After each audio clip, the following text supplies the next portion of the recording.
नमस्कार दोस्तों, VK knowledge electrical में आप सभी का स्वागत है। कंपटीशन एग्ज़ाम्स के प्रीवियस पेपर लेकर हम एक बार फिर उपस्थित हैं। दोस्तों ये पेपर एनएफएल का है, नेशनल फर्टिलाइज़र्स लिमिटेड का, जो अभी रिसेंटली हुआ था। 18 दिसंबर 2021 को ये पेपर हुआ और ये दोस्तों 12:30 बजे से 2:30 बजे वाली जो शिफ्ट थी उसका पेपर है। इलेक्ट्रिशियन ट्रेड थ्योरी से संबंधित इसमें टोटल 100 क्वेश्चन आए हैं और हम एक एक करके उन सभी प्रश्नों को विस्तार से एक्सप्लेन करेंगे। वैसे ये ऑफिशियल आंसर की है, सो इसमें उत्तर साथ में दिए हुए हैं, लेकिन हम कारण सहित प्रत्येक क्वेश्चन को जानेंगे कि इसका उत्तर ये क्यों आया, कैसे आया। न्यूमेरिकल्स को हम सोल्व करेंगे कि उनका सही उत्तर क्या हो सकता है। इसलिए आपसे रिक्वेस्ट है, सभी क्वेश्चंस को आप लास्ट तक ज़रूर देखें और यदि आपको एग्ज़ाम देने का मौका मिलता तो आपके कितने सही हो जाते ये भी मुझे कमेंट करके आप ज़रूर बताना। दोस्तों अगर सारे क्वेश्चन एक साथ करते हैं तो वीडियो काफ़ी लंबा हो जाता है और बच्चे इंटरेस्टेड नहीं होते हैं पूरा देखने में। इसलिए हम इसको 4 भागों में सोल्व करेंगे। 25-25 प्रश्नों की 4 सीरीज आपको इसकी दी जाएगी। इसलिए आप चैनल को सब्सक्राइब करके रखें, नोटिफिकेशन बेल आइकन को प्रेस करके रखें। जैसे ही पार्ट अपलोड होगा आपके पास नोटिफिकेशन आ जाएगा, ज़रूर सब्सक्राइब कर लीजिए। दोस्तों इस वीडियो के डिस्क्रिप्शन में आपको लिंक दिया हुआ है, हमारा एंड्रॉयड ऐप डाउनलोड ज़रूर करें। ऐप में फ्री प्रैक्टिस टेस्ट भी उपलब्ध है और पेड कोर्स भी उपलब्ध है। पूरे भारत में आप किसी भी एग्ज़ाम की तैयारी कर रहे हैं, वो कोर्स आपके लिए बड़ा सपोर्टिव रहेगा। आइए क्वेश्चनों से शुरू करते हैं। और दोस्तों क्वेश्चन पेपर इंग्लिश में मुझे लगता है ज़्यादा समझ में आएगा, इसलिए मैंने इंग्लिश वाले को चूज़ किया है, क्योंकि हिंदी में एक्सप्लेन कर दूंगा और इंग्लिश वाले जो स्टूडेंट है वो भी इसको देख सके, यानी अपने दोनों के समझ में आ जाएगा। आइए ज़रा सवाल नंबर 51 आपके स्क्रीन पर है। वो कह रहा है कि 2 वाट मीटर विधि में जब शक्ति मापा गया तो दोनों वाट मीटर बैलेंस लोड के समय क्या कर रहे हैं, रीडिंग दे रहे हैं 500 वाट की और 200 वाट की। बताइए टोटल पावर कंजप्शन कितना है। दोस्तों 2 वाट मीटर विधि में कुल शक्ति ज्ञात करने का फॉर्मूला होता है वाट मीटर 1 और वाट मीटर 2 दोनों की रीडिंग का योग। एक 500 और दूसरा 200 दे रहा है, तो ये अपना आंसर हो जाएगा 700 वाट। दरअसल होता क्या है मैं आपको बताऊं, कंडीशन होती है कि अगर पावर फैक्टर इकाई से लेकर के 0.5 के बीच बीच में होगा ना, तो दोनों वाट मीटर की रीडिंग होगी तो पॉजिटिव, लेकिन अलग अलग होगी, इसलिए उनको जोड़ना है। अगर पावर फैक्टर इकाई है तो दोनों वाट मीटर की रीडिंग बराबर भी होती और पॉजिटिव भी होती। अगर पावर फैक्टर 0.5 होता ना, तो एक वाट मीटर तो 0 रीडिंग देता, जबकि दूसरा वाट मीटर टोटल रीडिंग देता। यानी अभी यहाँ क्या कंडीशन है कि पावर फैक्टर जो है वो 0.5 से इकाई के बीच बीच में है, तो इसमें हमें क्या डी उत्तर कर देना है। वैसे इसकी पूरी कंप्लीट आप टेबल याद रखें तो सही रहेगा। टोटल आपको 5 पॉइंट इसके याद रखने होते हैं। मैंने थ्योरी की क्लास कंप्लीट इस पर दी हुई है, आप वहाँ जाकर इसको देख सकते हैं। अगला तो दोस्तों ये मैंने इंस्ट्रूमेंट वाले टॉपिक में कराया था कि मापी यंत्र के डायल पर बने प्रतीक, ऐसे एक टाइटल डाल करके मैंने करवाया था। रिक्वेस्ट है कि उस वीडियो को आप ज़रूर देखें। प्लेलिस्ट में जाइए, इंस्ट्रूमेंट वाला टॉपिक खोलिए और उसमें दिख जाएगा। ये कह रहा है कौन सा है। देखो सबसे पहले तो ये है कि 3 AC करंट दिखाई है ना, इसका मतलब मल्टीफेज है। मल्टीफेज के 2 ऑप्शन है, 1 और 3 फेज का। अब एक को डार्क किया हुआ है ना, इसका मतलब है कि एक को मापा जा रहा है तीनों में से। ए ऑप्शन हो जाएगा 1 फेज मेजर्ड मल्टीफेज AC। अगर तीनों एक जैसे डार्क होते ना, इसका मतलब नीचे वाला ऑप्शन आता कि 3 फेज मेजर्ड मल्टी करंट, ठीक है। और अल्टरनेटिंग करंट होता तो केवल एक निशान होता, और AC DC दोनों का है तो फिर इस तरह के सिंबल होते हैं, ठीक है। मैंने चारों बता दिए।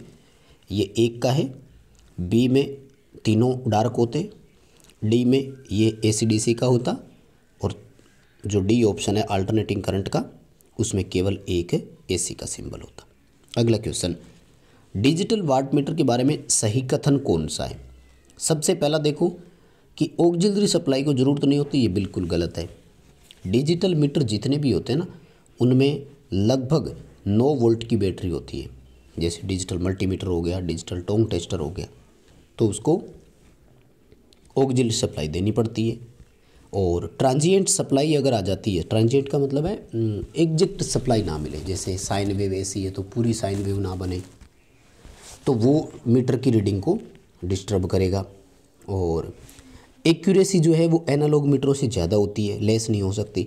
ठीक है, सी ऑप्शन इसके बारे में सही है कि वाइब्रेशन और टेम्परेचर जो है ना वो इसकी रीडिंग को प्रभावित कर सकते हैं। ठीक है, सी उत्तर इसके लिए सही रहेगा। अगला क्वेश्चन, जो हमारा एनर्जी मीटर होता है उसके ब्रेकिंग सिस्टम में त्रुटि का कारण क्या हो सकता है? ब्रेकिंग सिस्टम कौन है? जो डिस्क पर ब्रेक लगाता है। अगर डिस्क के रेजिस्टेंस में परिवर्तन आएगा तो वो ब्रेक को है उसको एक्सेप्ट ही नहीं कर पाएगा। भाई डिस्क का जो स्पीड का, मान लीजिए कि जो स्पीड से वो चल रहा है, अगर वो विरोध है, हमने तो मैग्नेट उसी के हिसाब से सेट किया हुआ है ना, इस तरह से जो ब्रेक मैग्नेट है ब्रेक लगाता है। अब अगर डिस्क का रेजिस्टेंस बहुत ज़्यादा है तो वो उस ब्रेक मैग्नेट से ब्रेक रोक नहीं पाएगा। डी उत्तर रहेगा। अगला क्वेश्चन कह रहा है कि what is the value of current in neutral wire unbalance load? जब स्टार में अनबैलेंस हो तब। देखो जब बैलेंस हो तब तो जीरो है, कोई दिक्कत ही नहीं है, लेकिन जब अनबैलेंस होता है तो तीनों फेज करंट का सम्मेशन किया जाता है। सम्मेशन यानी फेजर योग के बराबर उसमें करंट आता है, सदिश योग आता है, ना कि बीजगणितीय योग। ये थोड़ा आप ध्यान रखिएगा। ठीक है, अगला प्रश्न कह रहा है कि 3 फेज वाट मीटर आपको चित्र में दिखाया गया, ये कौन सा है? देखो 3 फेज है, ये कन्फर्म हो गया। 3 तार इनपुट में है तो ये भी कन्फर्म है कि 3 वायर है। अब बात आती है कि एलिमेंट कौन सा करें। 3 वायर के 2 है, 3 एलिमेंट और 2 एलिमेंट। तो यहाँ देखो ये रहा सीसी और पीसी, तीनों फेजों पर एक एक आपको सीसी लगा हुआ नज़र आ रहा है। सीसी सीरीज में जुड़ती है। ये देखो ये रहा, ये जो इस तरह से आ रहा है, एक सीसी, ये दूसरा सीसी और ये तीसरा सीसी। तो ये प्रत्येक सीसी को एक एलिमेंट ही बोला जाता है। तो 3 एलिमेंट है, 3 वायर है और 3 फेज है।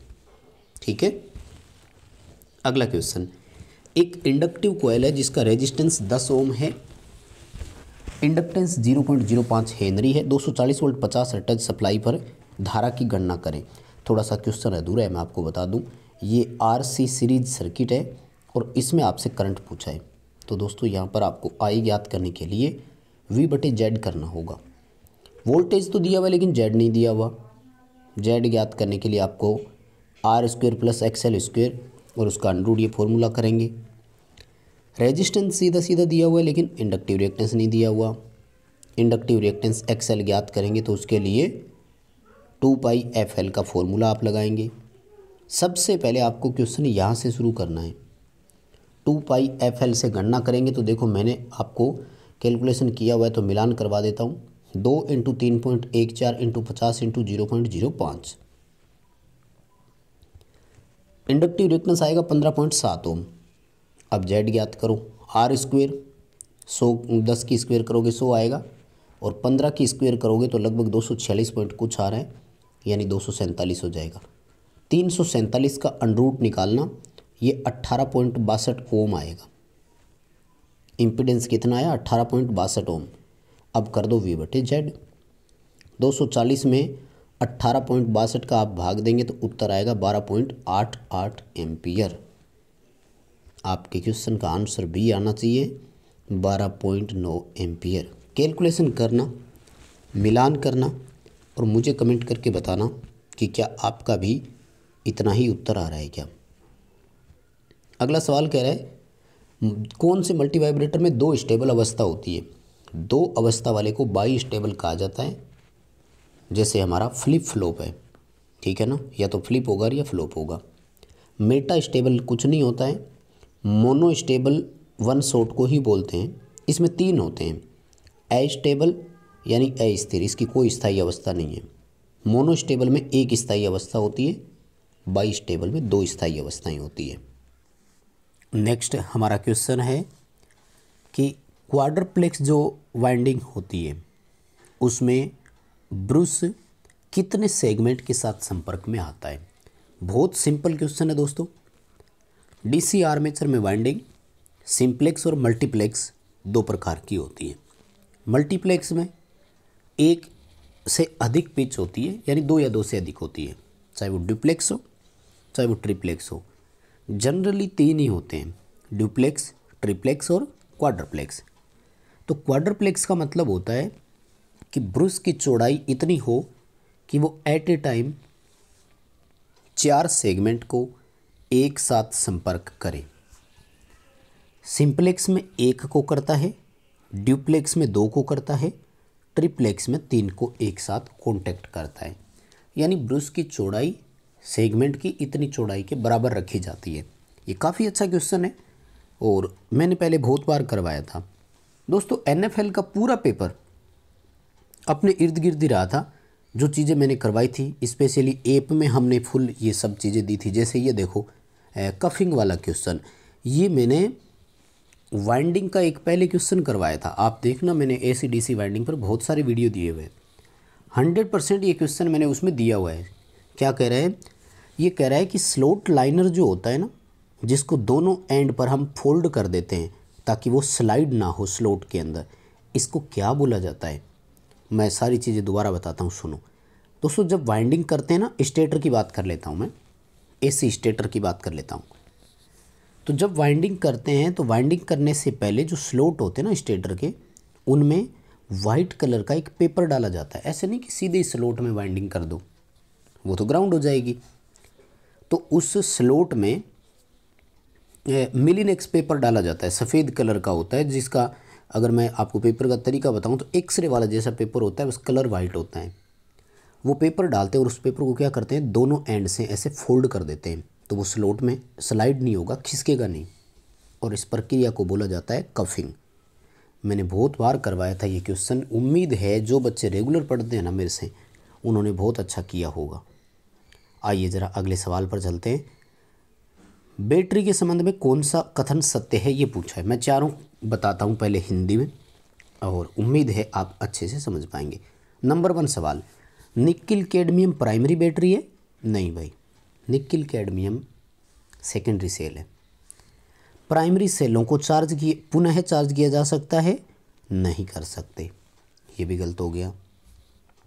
तीसरा कह रहे हैं primary battery must be charge after construction, मतलब निर्माण के बाद प्राथमिक सेलों को आवश्यक रूप से चार्ज किया जाना चाहिए?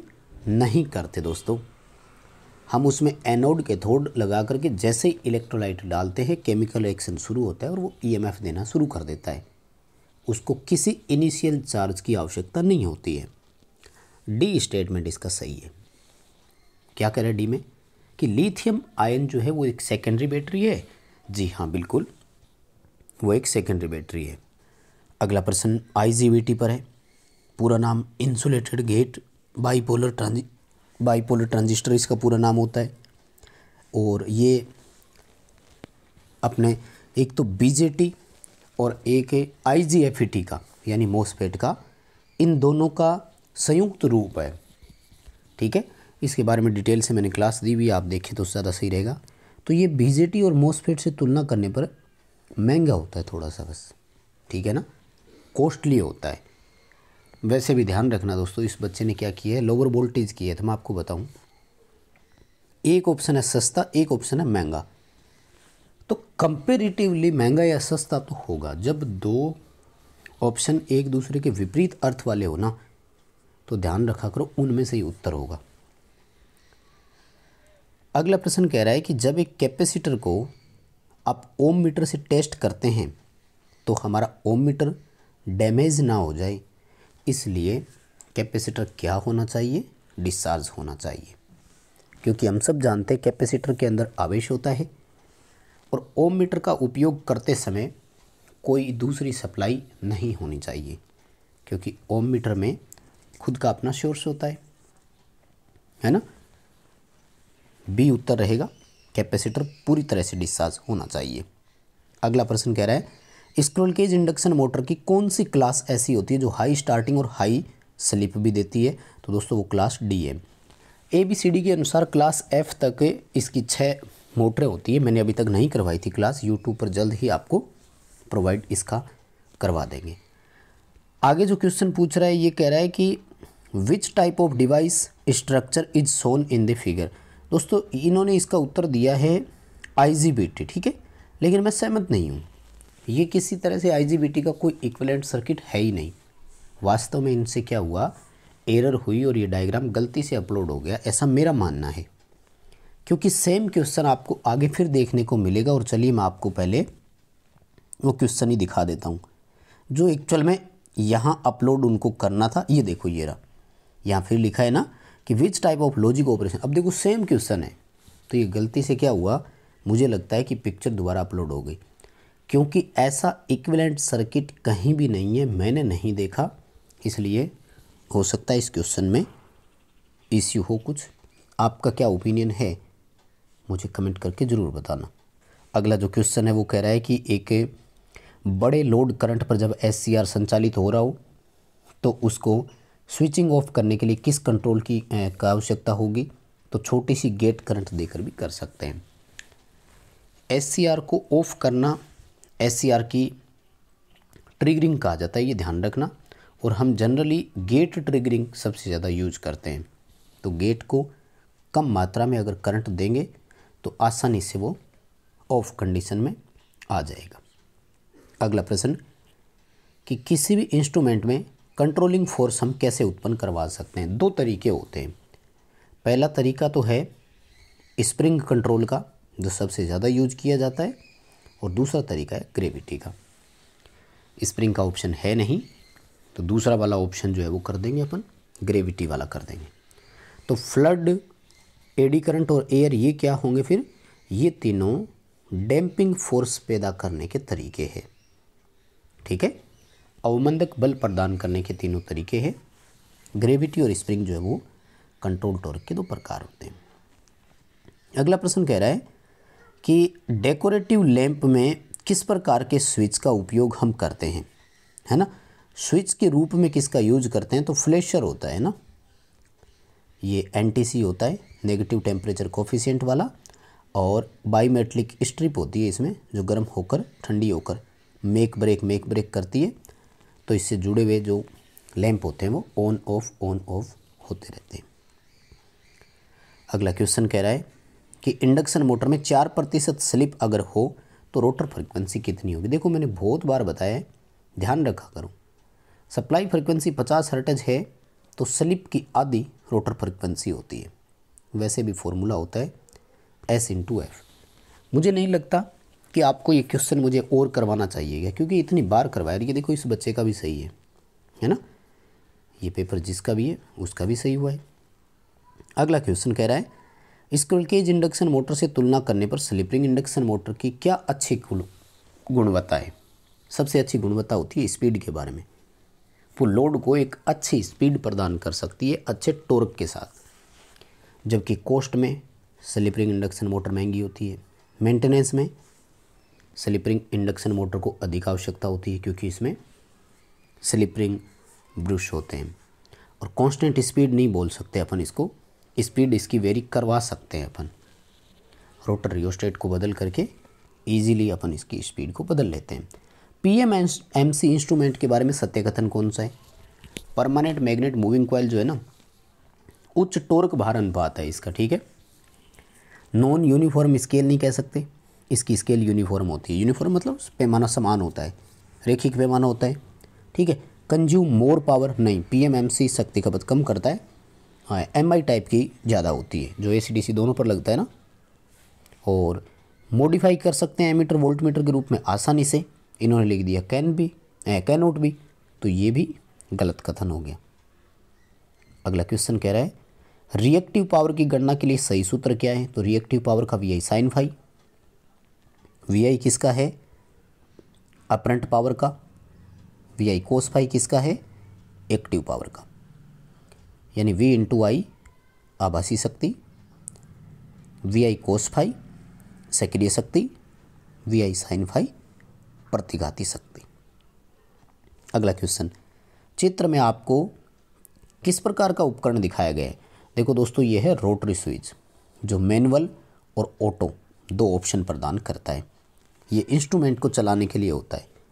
इंस्ट्रूमेंट अपने आप चले तो ऑटोमेटिक पर करेंगे, और हम चेंज ओवर करना है खुद हमें, तो फिर मैनुअल साइड यानी हैंड साइड रखते हैं। रोटरी स्विच आ जाएगा। वैसे ही देखो कॉन्टेक्ट नहीं हो सकता, NONC कॉन्टेक्ट है ना, इस तरह से दर्शाए जाते हैं। आइसोलेटर स्विच जो होता है उसकी ये पहचान होती है।